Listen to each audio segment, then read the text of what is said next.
એ દિવસ આજે પણ મારી યાદમાં જીવંત છે, જાણે કાલની જ વાત હોય. સવારના સૂરજના કિરણો વિંડામાંથી ઘરમાં પ્રવેશી રહ્યા હતા, પરંતુ એ પ્રકાશમાં કોઈ તેજ નહોતું. આખું ઘર શાંત હતું. ફક્ત દિવાલ પર લટકતી ઘડિયાળની ટીક-ટીક સંભળાતી હતી, જાણે સમય પણ રોકાઈ ગયો હતો. મારા પપ્પાએ દિવસ સુધી હંમેશા ઘરમાં આનંદ લાવતા. તેમનો અવાજ જ એવો હતો કે આખું ઘર જીવંત થઈ જાય. તેઓ વહેલી સવારથી જ ચા બનાવી, "બેટા ઊઠ, આજનો દિવસ નવો છે," એમ બોલતા. પણ એ દિવસે એ અવાજ નહોતો સંભળાયો. હું ઉઠ્યો ત્યારે ઘરનો માહોલ કંઈક અલગ લાગ્યો. મા રસોડામાં હતી, પણ તેની આંખો લાલ હતી. મેં પૂછ્યું, "માં, પપ્પા ક્યાં છે?" તેણે કંઈ બોલ્યા વગર મારી તરફ જોયું. એ નજરમાં એક એવો ડર હતો જે હું ક્યારેય ભૂલી શકીશ નહીં. હું દોડીને પપ્પાના રૂમમાં ગયો. પપ્પા ખાટલા પર પડેલા હતા, પણ શાંતિથી. એમ લાગતું હતું કે ઊંઘી રહ્યા છે, પરંતુ માથાની બાજુએ ડૉક્ટરની બેગ અને ઇન્જેક્શન પડેલું હતું. તેમની સાંસ નહોતી. તેમની આંખો બંધ હતી. ચહેરા પર એક શાંત સ્મિત હતું, જાણે કહેતા હોય કે હું હવે થાકી ગયો છું બેટા. મારી એ દ્રશ્ય જોઈને સમય રોકાઈ ગયો. મારી અંદરથી અવાજ નીકળ્યો જ નહીં. મારી આંખો પાણીથી ભરાઈ ગઈ. હૃદય ધબકતું હતું, પરંતુ મગજ સ્વીકારવા તૈયાર ન હતું કે મારા પપ્પા હવે નથી. પપ્પાએ આખી જિંદગી આપના માટે જીવ્યા હતા. પોતાના સપના ક્યારેય જોયા નહીં હતા. જ્યારે હું નાનો હતો ત્યારે તેઓ રોજ રાત્રે મને કહાણી કહેતા. "મોટો થઈને કંઈક મોટું કરજે બેટા. હું તો તારા પગ નીચેની ધૂળ છું." પણ એ ધૂળ જ તો આખા ઘરની મજબૂતી હતી. પપ્પા ખૂબ મહેનતુ માણસ હતા. સવારથી સાંજ સુધી દુકાનમાં કામ કરીને પણ ક્યારેય ફરિયાદ ન કરતા. ગરમીમાં, વરસાદમાં, બીમારીમાં પણ કામ છોડ્યું ન હતું. તેઓ કહેતા, "દુઃખ આવે તો હસીને સ્વીકારી લેવું જોઈએ. રડવાથી કોઈ પાછું નથી આવતું." પણ એ દિવસે પપ્પા જતા રહ્યા, અને એ જ શબ્દો મારી અંદર ગૂંજતા રહ્યા.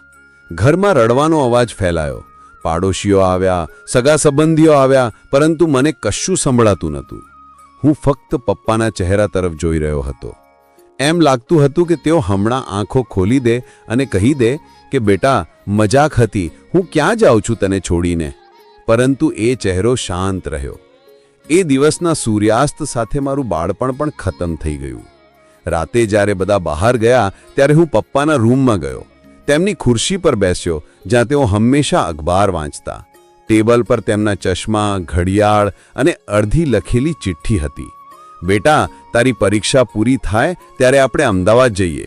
તને નવું ફોન લઈ આપીશ." એ પત્ર પૂરો નહોતો થયો. કદાચ સમય ન મળ્યો અથવા શરીર સાથે દગો થયો. એ ચિઠ્ઠી મેં મારી ડાયરીમાં ચોંટાડી દીધી.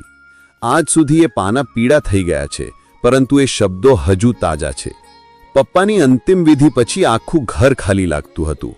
ખાટલા પર ચાદર ફેલાયેલી હતી, પણ પપ્પાની સુગંધ હજુ હતી. મા રોજ સવારે ચા બનાવતી, અને કપ ફક્ત 2 જ ભરાતા. ત્રીજો કપ ખાલી રહેતો. એ કપ હવે કબાટમાં રાખેલો છે, ધૂળથી ભરેલો, પણ એમાં પપ્પાની યાદો સુગંધ છે. સમય જતો રહ્યો. હું મોટો થતો ગયો, પણ એ ખાલીપું ક્યારેય ભરાયો નહીં. કોલેજમાં બધાના પપ્પા છોકરાઓને છોડવા આવતા, અને હું એકલો જ બાઇક લઈને જતો. ક્યારેક કોઈ મિત્ર પોતાના પપ્પા વિશે વાત કરે તો હું હળવેથી સ્મિત કરી દઉં, પણ અંદરથી તૂટી પડતો. પપ્પાના શબ્દો મને હંમેશા સંભળાતા. જ્યારે જીવનમાં મુશ્કેલી આવે ત્યારે હું તેમની તસવીર સામે બેસીને વાત કરું. "પપ્પા, આજે બહુ થાકી ગયો છું, થોડી શક્તિ આપો." અને અજાણ રીતે હંમેશા કંઈક સારું થઈ જાય, જાણે તેઓ ક્યાંકથી મારી પર નજર રાખે છે. એક દિવસ હું પપ્પાના જૂના મિત્રો સાથે મળ્યો. તેમણે કહ્યું, "તારા પપ્પા રોજ તારી વાત કરતા, કહેતા, 'મારો દીકરો એક દિવસ મારો ગર્વ બનશે.'" એ શબ્દો સાંભળીને મારા આંખમાંથી આંસુ આવી ગયા. મેં ક્યારેય પપ્પાને કહી શક્યો નહોતો કે હું તેમને કેટલો પ્રેમ કરું છું. આપણે હંમેશા માનીએ છીએ કે સમય છે, પણ સમય ક્યારેય રાહ નથી જોતો. જ્યારે હું મારી નોકરી પર પહેલીવાર ગયો ત્યારે પપ્પાની તસવીર ખિસ્સામાં રાખી હતી. ઇન્ટરવ્યૂ પહેલાં મેં આંખો બંધ કરીને કહ્યું, "પપ્પા, મારી સાથે રહેજો." અને એ દિવસ પણ કંઈક ચમત્કારિક રીતે સફળ રહ્યો. હવે દર મહિને પગાર મળે ત્યારે હું સૌપ્રથમ મંદિરમાં જઈને દીવો કરું. એ દીવો પપ્પા માટે. મા આજે પણ રોજ સાંજે ચા બનાવે છે અને એક કપ સામે રાખે છે. કહે છે, "પપ્પા તો જશે નહીં, આ કપ એમના માટે જ રહેશે." હું ક્યારેક રાત્રે જોઉં છું કે માં એ ખાલી કપ સાથે વાત કરે છે, ધીમે અવાજમાં કહે છે, આજે તારું બેટું બહુ સારું કરી આવ્યું છે. અને હું ખૂણેથી ચૂપચાપ રડી પડું છું. પપ્પા હવે નથી, પણ એમની હાજરી હંમેશા અનુભવું છું. જ્યારે પવન હળવે ફૂંકાય છે ત્યારે લાગે છે કે પપ્પા મારે ખભે પર હાથ રાખે છે.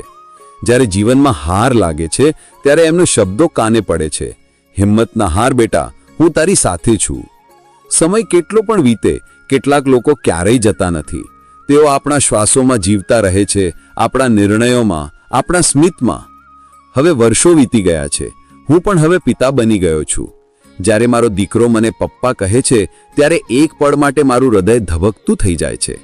મને લાગે છે કદાચ હવે હું સમજી શકું છું કે પપ્પા મને કેટલો પ્રેમ કરતા હતા. હું પ્રયત્ન કરું છું કે મારી અંદરનો દરેક ગુણ, દરેક સદ્ગુણ પપ્પાની યાદમાં જીવી ઉઠે. કારણ કે આજે હું જે છું એ મારા પપ્પાની શિક્ષણ, મહેનત અને પ્રેમનું પરિણામ છે. પણ છતાં જ્યારે ક્યારેક રાત્રે એકલો હોઉં છું અને પવનની હળવી લહેર પડદાને હલાવે છે ત્યારે મારી આંખો ભીની થઈ જાય છે.